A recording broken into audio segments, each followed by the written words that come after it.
Hello दोस्तों, veterans नमस्कार। मैं दीवान सिंह।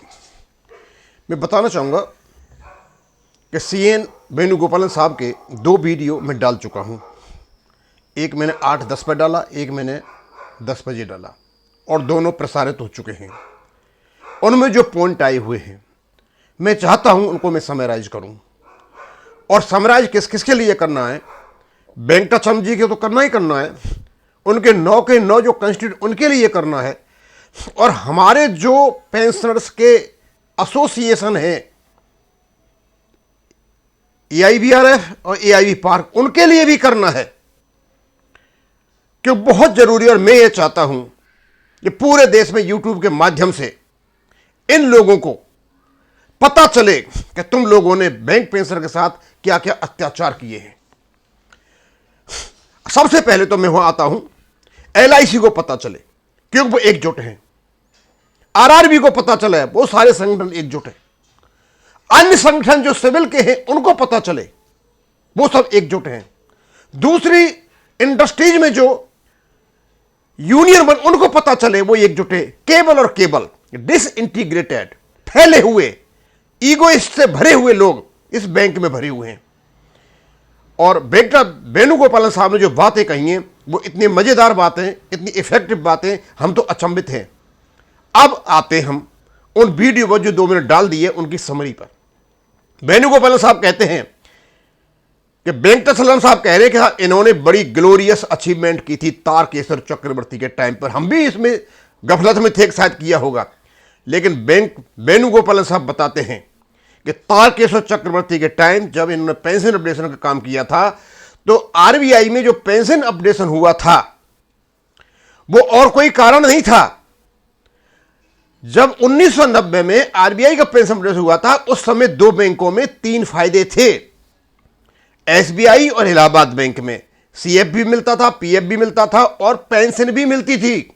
उसके तर्ज पर आरबीआई में आया पेंशन रेगुलेशन 1990, और यही कारण है वहां पेंशन अपडेशन नहीं है। हालांकि उनकी स्कीम सीसीएस 1972 पर बनी हुई है। और बाद में आरबीआई के संगठन एकजुट होकर के पेंशन अपडेशन भी ले गए। अब ये बताते हैं, यह थी तारकेश्वर चक्रवर्ती की मेहरबानी कि जहां 3 बेनिफिट होने चाहिए थे, ये एक बेनिफिट को सरेंडर कर बैठे सीपीएफ को, और ये ले आए पेंशन अपडेशन, और वो भी बैक डेट से अपने फायदे के लिए। शायद वेंकटाचलम साहब लोगों को पता नहीं है इस चीज का। अब पता चल जाएगा लोगों को कि तारकेश्वर चक्रवर्ती ने कौन सी ग्लोरियस अचीवमेंट की थी। यानी जिस समय एसबीआई में, इलाहाबाद बैंक में 3 फायदे थे, 3 में से एक फायदे को तारकेश्वर चक्रवर्ती सरेंडर कर दिया और ये लेकर के आए आप पेंशन अपडेशन। अब बताते हैं वेणुगोपालन साहब, आपके सेटलमेंट में 1993 में 2 क्लॉज 6 और क्लॉज 12 थे। क्लॉज 6 में डीए इक्वलाइजेशन और क्लॉज 12 में पेंशन अपडेशन। लेकिन आप वेंकटाचलम जी पेंशन अपडेशन करा पाए और ना आप डीए दिला पाए। यह है आपकी उपलब्धि। यह मैं नहीं कह रहा, यह वेणुगोपालन साहब कह रहे हैं। और जिनके पास पेंशन अपडेशन था ही नहीं आरबीआई के पास, वो पेंशन अपडेशन भी ले गए। यानी वो अब पीएफ भी ले गए, सीपीएफ भी ले गए, 1990 में पेंशन अपडेशन पेंशन भी ले गए, और 2019 से पेंशन अपडेशन भी ले गए। और आपकी वजह से वेंकटाचलम जी, आपकी वजह से केबल और केबल बैंक के जो पेंशनर्स हैं वो सफर कर रहे हैं, ऐसा वेणुगोपालन साहब कह रहे हैं। और यह बिल्कुल सत्य है, क्योंकि इलाहाबाद बैंक में 3 बेनिफिट थे और उसके बाद एसबीआई में भी 3 बेनिफिट थे। उन लोगों के बेनिफिट आपने कटवा करके सर्वनाश करा दिया, और आप क्योंकि बीच में आकर के फंसे हुए हो तो आप कुछ नहीं होने दे रहे। और फिर उसके बाद बेंगलोर अफसर कहते हैं भाई आपको रोका किसने है, आप लागू कराइए ना, इनको दीजिए ना एक नोटिस एजिटेशन का। वो सीएलसी के पास जाएगा, आईबीए के पास जाएगा, उधर क्या डीएफएस में जाएगा, ये अपने आप झुकेंगे। लेकिन नहीं, आपको नहीं करना है, आपको अपना धंधा चलाना है, आपको अपने कॉन्ट्रैक्ट चलाना है, और यही काम करते रहे हो। और आप कहते हो 2010 में 2 वीडियो थे, 2010 में आप पता नहीं क्या लेकर के आए थे, सेकंड ऑप्शन लेकर के आए थे। लेकिन वेणुगोपालन साहब कहते हैं कि 2010 में आपने सेकंड ऑप्शन को अपोज किया था। इस बात, पहली बात तो आपने ये कही कि फाइनेंशियली वाइबल नहीं है। दूसरा, ये चाहते थे आप, क्योंकि लोगों ने उस समय 50% ने पेंशन नहीं ली थी, आप एक पाठ पढ़ाना चाहते थे पेंशनर्स को, और आपने एक रोड़ा अटकाया था 2010 में। और फिर वो कहते हैं कि 27/4/2010 को जो आपका पेंशन सेकंड ऑप्शन आया था, उसको शायद 27/11/2009 से लागू किया गया था उसको।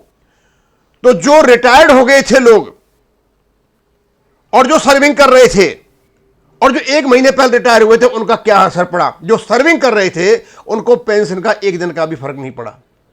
27/11/2009 से पहले जो अक्टूबर में रिटायर हुआ था, उसको लगभग 1 महीने की पेंशन का असर पड़ा। लेकिन जो आदमी 10 महीने पहले रिटायर हो गया था और आप लोगों ने सारा सीपीएफ ले लिया उनसे, और अकेला सीपीएफ नहीं, सीपीएफ का 56% और ले लिया, ये सब कुछ जमा कराने के बाद जो आदमी 10 साल पहले रिटायर हुआ था, उसकी पेंशन आपने शुरू की 27/11/2009 से, यानी 10-10 साल का नुकसान उठा करके। ये किसी को पता नहीं है सर, और इस चीज के अभी कोर्ट में केस चले हुए हैं।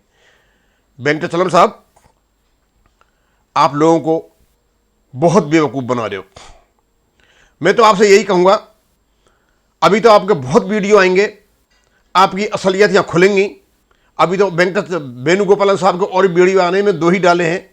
मैं तो आपसे यही रिक्वेस्ट करूंगा, आप अपनी इमेज बचाना चाहते हो तो प्लीज आप अपना बोरी बिस्तर बांध करके अपने घर जाएं, और जो आप नुकसान कर चुके हो उसको रहने दें।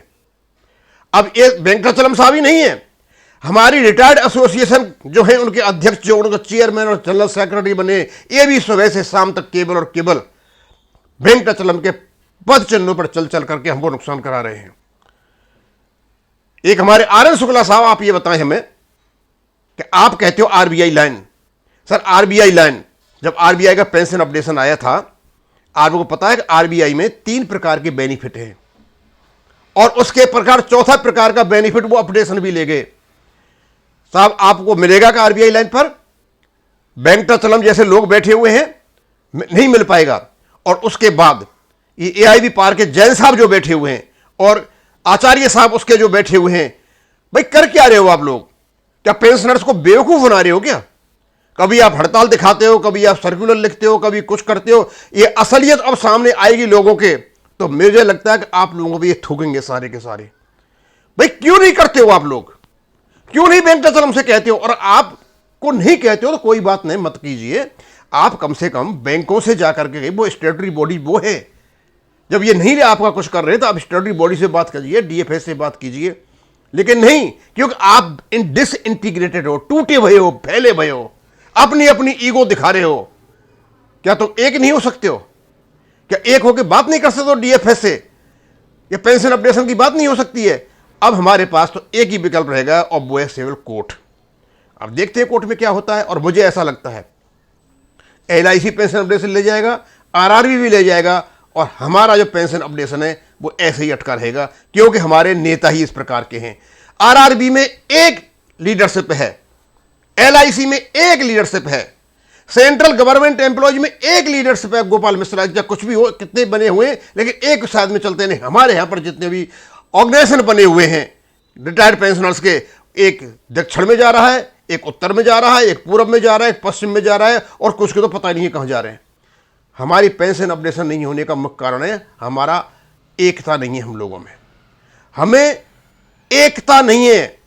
अभी तो और वीडियो आएंगे गोपालन साहब के, तो मैं सारों को डालूंगा, कम से कम पता तो चला इस देश को कि हमारे साथ इस वेंकटाचलम जैसे व्यक्ति ने क्या क्या किया है, जिसकी ये बड़ाई करते हैं हमने बहुत बड़े तीर मारे हैं। अब इसको यहीं खत्म करूंगा। थैंक यू, धन्यवाद।